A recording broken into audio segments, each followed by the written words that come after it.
এশ গৰু মাৰিলে বাঘৰু মৰণ অসমীয়াত কথা এষাৰ আছে নহয় জানো ঠিক তেনেকুৱা অৱস্থা হৈছে ঔচি ভাৰ্গৱ বৰবৰা ধাৰাবিহীন গোচৰ ৰুজু হৈছে তেওঁৰ বিৰুদ্ধে 5টাকৈ গোচৰ ৰুজু হৈছে তাৰে 4টা হৈছে ধাৰাবিহীন গোচৰ ৰুজু হৈছে তাৰ ভিতৰত আটাইতকৈ ইম্পৰ্টেন্টটো হৈছে কি 109 হৈছে এটেম্প টু মাৰ্ডাৰ আৰু এই ভিডিওটো দেখি আপোনালোকৰ লগা নাই নে এটেম্প টু মাৰ্ডাৰ আৰু এই ভিডিওত এটা কথা স্পষ্টকৈ কৈ থোৱা হৈছে মাৰিয়ে পেলাও নেকি এনেকুৱাকে এটা শব্দ এটা ওলাইছে এই ওচি গৰাকী মুখৰ পৰা আৰু আপোনালোকে এই ভিডিওটো দেখিছে কেনেকুৱাকৈ ঘুষা মাৰিছে নহয় জানো আৰু এই ক্ষেত্ৰত জ্ঞানদীপ হাজৰিকাৰ অধিবক্তা ডিম্পল সেতিয়া আৰু লগতে বিজন মহাজন এজগৰাকী অধিবক্তা এই দুজন অধিবক্তাই মন্তব্য কৰিছে সংবাদ মাধ্যমৰ আগত এনেদৰে সেই ভিডিওটো মই আপোনালোকৰ মাজলৈ আগবঢ়াই দিছো এই যি মানসিকতা আৰক্ষীৰ সিংহম হোৱাৰ তাৰ পৰা তেখেতক বিৰত থাকিব লাগে দৃষ্টান্তমূলক শাস্তি এইভাবেই পাব লাগে যাতে এটা মেছেজ যাক সমাজলৈ যে কোনো আৰক্ষী বিষয়া সিংহম নহয় সকলো আৰক্ষী বিষয়া বা আৰক্ষী কৰ্মচাৰী সাধাৰণ নাগৰিকৰ নিচিনা আৰু তেওঁলোকে ৰাইজক সুৰক্ষা দিব লাগে পুনৰবাৰ দোহাইলো সিংহম সিনেমাত প্ৰযোজ্য বাস্তৱত কেতিয়াও হ'ব নোৱাৰে এই আৰক্ষী বিষয়াজনৰ বিৰুদ্ধে কিন্তু কোনেও গোচৰ ৰুজু কৰা নাছিল তৎকালীনভাৱে ঘটনাটো ঘটাৰ সময়ত আৰক্ষীৰ ফালৰ পৰা নিজাববিয়াকৈ গোচৰ ৰুজু কৰিব পাৰিলে নিশ্চিতভাৱে কিয় নোৱাৰিব এধাৰ এখন দিয়াটো এইটো মই ক'লোৱে আপোনাৰ এটা যদি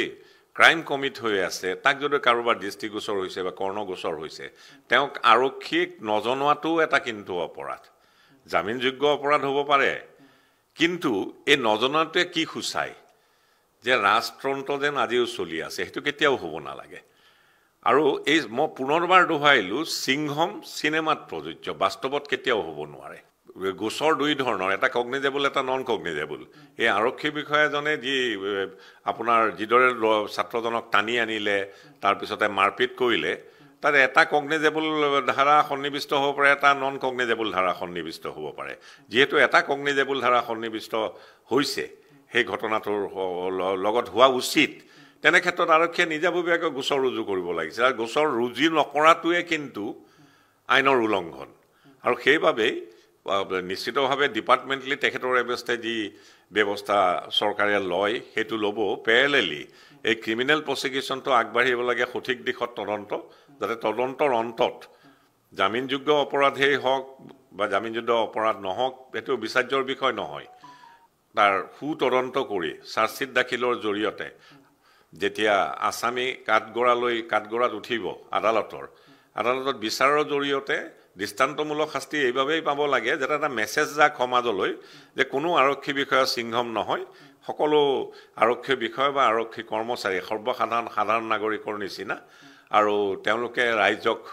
সুৰক্ষা দিব লাগে ৰাইজক কোনো পৰিস্থিতিতে ভয়াত্ম কৰি তোলাৰ যি পৰিৱেশ কেনে পৰিৱেশ অসমৰ বিভিন্ন প্ৰান্তত আজিও আছে সেইটো যাতে সেই পৰিৱেশৰ পৰা যাতে অসম মুক্ত হয় কিয়নো আৰক্ষী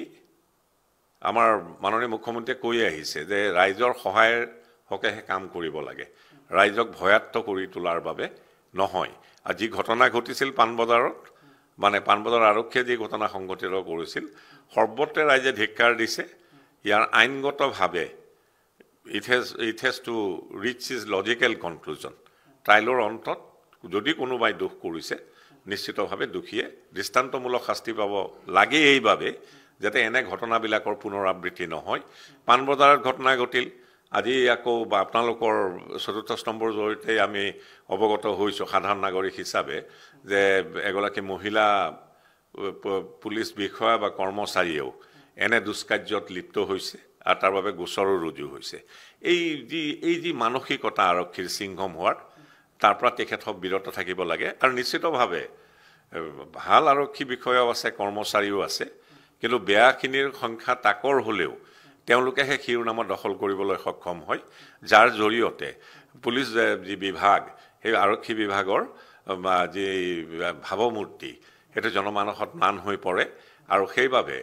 উচ্চতম কৰ্তৃপক্ষই নিশ্চিতভাৱে এই সন্দৰ্ভত বিহিত ব্যৱস্থা গ্ৰহণ কৰিব লাগে এইটো ঠিক যে ভাৰতবৰ্ষৰ যি বিচাৰ ব্যৱস্থা তাত ডিপাৰ্টমেণ্টেল প্ৰচিডিং আৰু criminal prosecution they can run hand in hand together খালি ডিপাৰ্টমেণ্টেল প্ৰচিডিঙৰ ক্ষেত্ৰত preponderance of probabilities standard of proof আৰু বিয়ণ্ড ৰিজনেবল ডাউট ক্ৰিমিনেল প্ৰচিকিউশ্যনৰ ক্ষেত্ৰত অতি দুৰ্ভাগ্যজনকভাৱে এদিন পিছতহে যেতিয়া ছাত্ৰজনে গোচৰ দিলে সম্ভৱতঃ গোচৰ ৰুজু হ'ল সেই আৰক্ষীজনে যেতিয়া প্ৰহাৰ কৰিছিল এই কটনৰ ছাত্ৰজনক ডেলিভাৰী বয় হিচাপে তেখেত যেতিয়া কৰ্মৰত আছিলে ট্ৰেফিক আইন উলংঘন কৰাৰ বাবে সেই সময়ত কিন্তু আন আৰক্ষীৰ বিষয়েও তাত উপস্থিত আছিলে হৈছে আচলতে সামাজিকভাৱে আমি এখন ছ'চাইটিত বাস কৰা মানুহ হিচাপে এজন আইনৰক্ষক মানুহে এই ধৰণৰ বডি লেংগুৱেজ দেখুৱাটো আচলতে সঁচাকৈ দুৰ্ভাগ্যজনক কথা আৰু জ্ঞানদীপ হাজৰিকাই যি এফআইআৰ দিলে এফআইআৰ ভিতৰতে আজি মই গম পোৱা মতে পাণবজাৰ থানাৰ এফআইআৰটো ৰেজিষ্টাৰ কৰিছে পাণবজাৰ PS কেছ নম্বৰ 125/24 ধাৰা হৈছে 109, 166, 196, 127 ক্লজ 2 351 BNS এক্টৰ আণ্ডাৰত ধাৰা ৰুজু কৰিছে আৰু সেই ধাৰাকেইটাৰ ভিতৰত গোটেইকেইটা 5টা ধাৰাৰ ভিতৰত আপোনাৰ 4টা ধাৰা বেইলেবল ছেকশ্যন আৰু 109 যিটো ছেকশ্যন আছে সেইটো এটেম্প টু মাৰ্ডাৰ আৰু আচলতে এনেকুৱা ৰাজহুৱা স্থানত তেওঁক বুকুত ধৰি পেলাই দি ডিঙিত টিপা দিয়াৰ নিচিনা ডিঙিত হেঁচা মাৰি ধৰাৰ নিচিনা এটা ভিডিঅ' ফুটেজত আমি দেখিবলৈ পাইছোঁ গতিকে সেইটো সেই অনুযায়ী চাগে এটেম্প টু মাৰ্ডাৰ যিটো ধাৰা সেই ধাৰাটো তেওঁলোকে ৰুজু কৰিছে আৰু সেই ধাৰাটোত গোচৰটোত মানে বহু মানুহ সাক্ষীও হ'ব পাৰে এতিয়া এই ক্ষেত্ৰত আৰম্ভণিতে পুলিচ প্ৰশাসনৰ এগেইনষ্টত যেতিয়া এটা গোচৰ ৰুজু হয় সেই গোচৰটোৰ ক্ষেত্ৰত প্ৰথম অৱস্থাত ৰাজহুৱাৰ এটা যথেষ্ট এটা পাব্লিক এটা গেডাৰিং হৈছে বৰ্তমান পাব্লিকে বহুত ধৰণে ভিউ দিছে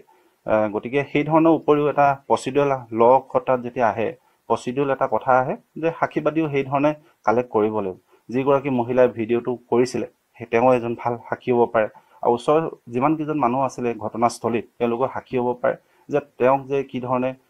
ৰাজহুৱা থানত তেওঁক ডিঙিত গলাত ধৰা যেন দেখা গৈছে আৰু তোক এটা শব্দ বাৰে বাৰে আমি ভিডিঅ'ত দেখিবলৈ পাইছোঁ মাৰি পেলাম তোক মাৰি পেলাম এই শব্দটো আচলতে তাক লাইফ থ্ৰেটেনিং নিচিনা এটা বস্তু হৈছে যিটো কাৰণে চাগে